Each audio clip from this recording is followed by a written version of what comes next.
Syrie, Maroc, Gabon. L'empire colonial français s'est effondré en l'espace d'un quart de siècle.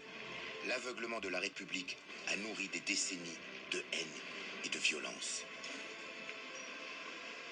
Les richesses coloniales se déversent sur la France.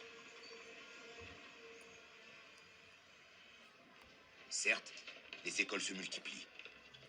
Mais à peine 8% des enfants de l'Empire s'asseyent sur ces bancs. Et l'apprentissage est très orienté. Moi, je vais à l'école primaire, puis au lycée, je n'apprendrai jamais rien sur mon pays, mais rien. Mais rien. On nous apprenait à connaître tous les grands fleuves de la France, leur débit, leur longueur, leur navigabilité. On allait même jusqu'à apprendre quel est le poids de pain mangé par un Français à l'année. Avec les livres que nous avions en plus, tous les livres magnifiaient normalement le colonisateur. Parce que d'abord, c'est lui qui écrivait les livres. Et donc, on entrait dans l'histoire à travers les livres. Je raconte souvent que quand on a le cours sur les volcans, on apprend tout sur les volcans d'Auvergne qui sont morts depuis je ne sais plus combien de temps. Alors, à la Nouvelle-Réunion, nous avons un volcan qui très gentiment entre en éruption plusieurs fois par an et on aurait pu avoir une leçon de choses en direct, d'aller voir ce que c'est qu'un volcan.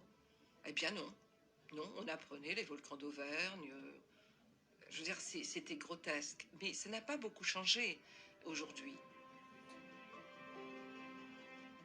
À l'école, on avait instauré quelque chose pour nous obliger à parler et à réfléchir en français. Si un de vos camarades vous surprenait à parler votre langue maternelle, en l'occurrence le Seulfo, qui est ma langue maternelle, il vous dénonçait à l'instituteur et pour vous humilier, on vous accrochait un crâne d'âne au cou pour que tous vos autres camarades de la cour de récréation disent hey, hey, regardez le vilain, il a parlé Seulfo, il ne parle même pas la langue des civilisés. Et le gamin que vous êtes, on vous apprend à avoir honte de vous-même, de votre culture, de votre civilisation. Et donc à la renier et d'adopter la culture, la civilisation du dominateur, qui est le blanc, qui est le français. C'est ça le résultat du lavage de cerveau de la colonisation.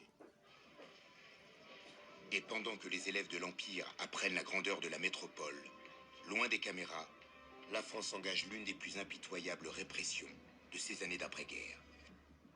Des événements longtemps ignorés des manuels d'histoire. Cette histoire a laissé des traces indélébiles dans les cœurs et dans les âmes.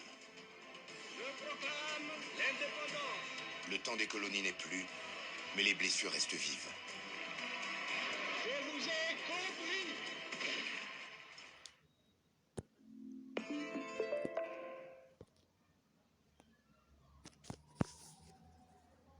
On vous apprend à avoir honte de vous-même, de votre